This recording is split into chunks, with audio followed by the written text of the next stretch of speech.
अस्सलाम वालेकुम नाज़रीन, मैं हूं माजिद मलिक और मैं आप सबको खुशामदीद कहता हूं। नाज़रीन, मेरे एक कज़न के साथ इस्लामाबाद की मस्जिद में एक दिलचस्प फ्रॉड हुआ। ये F11 की मस्जिद में जुमा पढ़ने गया, खुतबा जारी था। अचानक पिछली सफ में बैठे बारिश नमाजी ने उसके कंधे पर हाथ रखा और उसे बताया कि उसकी कमीज पर गंदगी लगी है। मेरे कज़न ने कमीज का पिछला दामन उठाकर देखा, दामन पर परिंदे की बीट लगी थी। वो उठा, इस्तंजे खाने गया और कमीज साफ करने लगा। बीट की निशानदेही करने वाला नमाजी भी इस्तंजा खाने आ गया और कमीज साफ करने में उसकी मदद करने लगा। इस दौरान उस नमाजी ने उसे बताया कि आपकी पूरी कमीज पीछे से बीटों से भरी हुई है। मेरे कज़न ने कमीज उतार दी।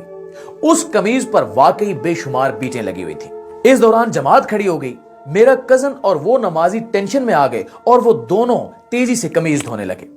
इस दौरान एक तीसरा नमाजी भी उनकी मदद के लिए आ गया और वो भी उनके साथ मिलकर बीटें धोने लगा।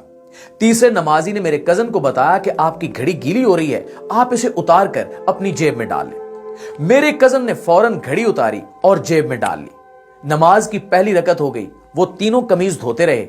मेरे कज़न के हेल्पर ने उसी दौरान बताया कि आपकी शलवार पर भी बीटें लगी हुई हैं। मेरे कज़न ने शलवार देखी, शलवार की पुश्त पर वाकई बीटें थी। वो मजीद परेशान हो गया। दोनों नमाजियों ने इन्हें मशवरा दिया कि आप घर चले जाएं, कपड़े तब्दील करें और किसी दूसरी मस्जिद में नमाज पढ़ लें।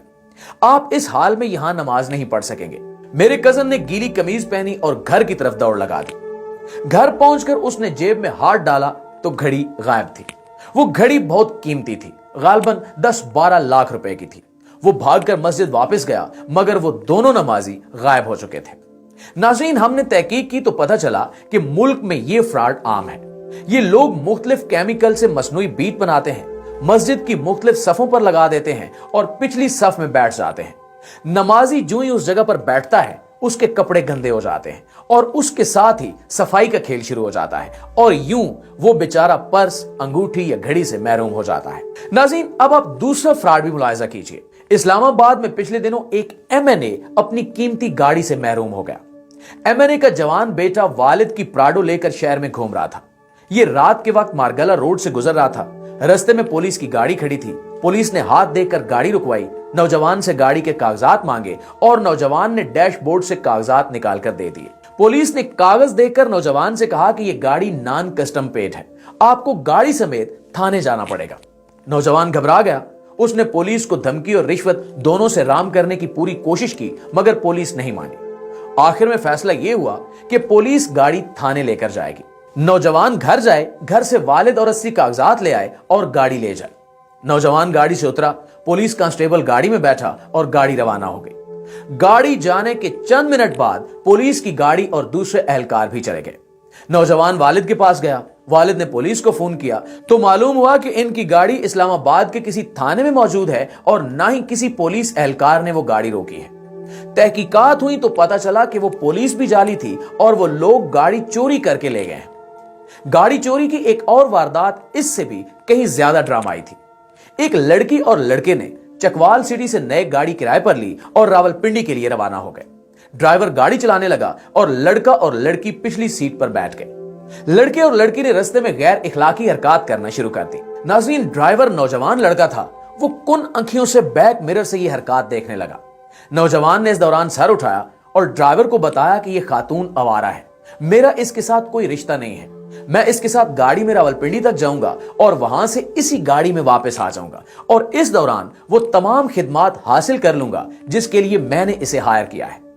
नौजवान का कहना था कि आजकल होटल भी महंगे हैं और वहां छापों का डर भी होता है, जबकि ये तकनीक सस्ती भी है और महफूज भी।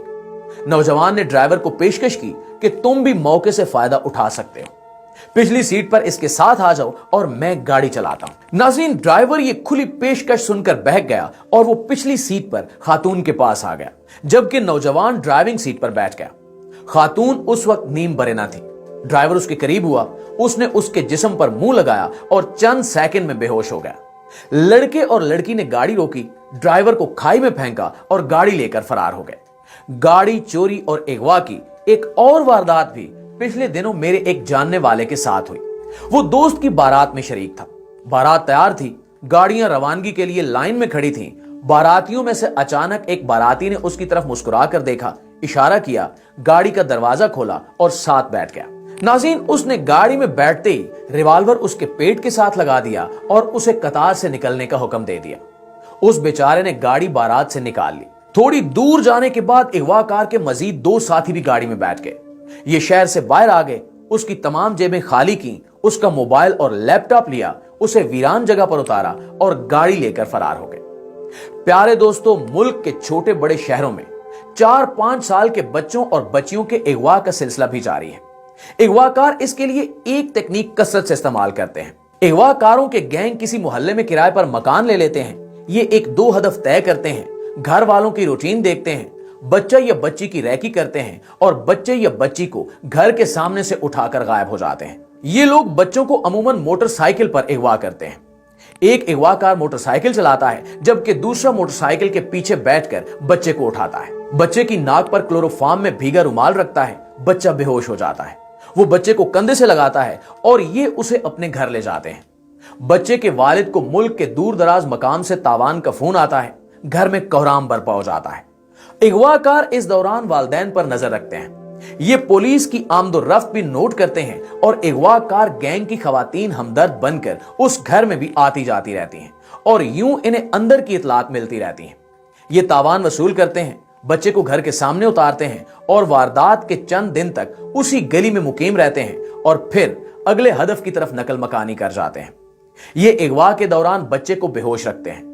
अगर बच्चे का सामना जरूरी हो तो ये चेहरे को मास्क से छुपा लेते हैं या फिर बच्चे के सामने ऐसे शख्स को भिजवाते हैं जिसे बच्चे ने कभी गली में ना देखा हो। नाज़रीन, बसों में दौरान सफर नशावर बिस्किट, मिठाई, सॉफ्ट ड्रिंक या चाय पिलाकर लूटने की वारदातें भी आम हैं। ये लोग भी गैंग की शक्ल में वारदात करते हैं। ये बस में अमूमन अकेले नहीं होते। ये हदफ के आगे पीछे और दाएं बाएं बैठ जाते हैं। इनके साथी बस और ट्रेन में खांचा फरोश बनकर घूमते हैं। आपके साथ बैठा मुसाफिर आपके सामने बिस्किट या टॉफी खरीदता है, एक खुद खाता है और दूसरी आपको पेश कर देता है। आप उसे मुंह में रखते हैं और आपका जिस्म सिर्फ 2 सेकंड में मफलूज हो जाता है और ये लोग आपको कीमती अशिया से महरूम कर देते हैं। इस नौयत की वारदातों में अक्सर मुसाफिर जान से भी हाथ धो बैठते हैं। मुल्क में सोने का झांसा देकर लूटने वाले भी आम फिर रहे हैं। ये मजदूरों के भेष में लोगों से मिलते हैं और इनको बताते हैं कि हमें फलां जगह खुदाई के दौरान सोने से भरी हुई देग मिली है। हम मजदूर हैं, हमसे कोई शख्स सोना नहीं खरीदेगा। आप हमसे आधी कीमत में सोना ले लें। ये नमूने के तौर पर सोने का असली सिक्का भी पेश करते हैं और यूं हदफ लालच में आ जाता है और लाखों रुपए से महरूम हो जाता है। नाज़रीन ग्रामी, ये वारदातें आम हैं, चुनांचे आप एहतियात से काम लें। आपकी कमीज या शलवार पर गंदगी लग जाए तो आप निशानदेही करने वाले पर बिल्कुल एतबार ना करें। अपनी गाड़ी पुलिस वालों के हवाले भी ना करें। पुलिस गाड़ी रुकवाए तो कभी गाड़ी का पूरा शीशा ना खोलें। हो सकता है वो पुलिस जाली हो। आप किसी भी गैर मामूली सूरत हाल में अपने करीबी तरीन अजीज को फोन कर दें ताकि वो आपकी मदद के लिए पहुंच जाए। बारातों और जलसों जलूसों के दौरान किसी अजनबी को गाड़ी में ना बिठाएं। आप छोटे बच्चों को कभी गेट तक अकेला ना जाने दें। आप हमसायों के साथ मिलकर दिन और रात के लिए मुसल्लह गार्ड का बंदोबस्त कर लें। आप बेशुमार मुसीबतों से बच जाएंगे। और आप सफर के दौरान हमेशा मेजबान बने, कभी मेहमान बनने की गलती ना करें, क्योंकि एक बिस्किट की मेहमानी आपके भाई की जान तक भी ले सकती है और आपके भाई के पास तक भी सोने की देग हो तो आप उससे भी डर जाएं, क्योंकि ये सोना आपको सोने के काबिल नहीं छोड़ेगा। जी तो मुआज़िज़ दोस्तों, ये थी हमारी आज की वीडियो। इस हवाले से आप दोस्तों की राय क्या कहती है नीचे कमेंट सेक्शन में हमारे साथ जरूर शेयर कीजिएगा। इंशाल्लाह आपसे मुलाकात होती है अगली वीडियो में। तब तक अपना और अपने प्यारों का ढेर सारा ख्याल रखिएगा। अल्लाह निगहबान।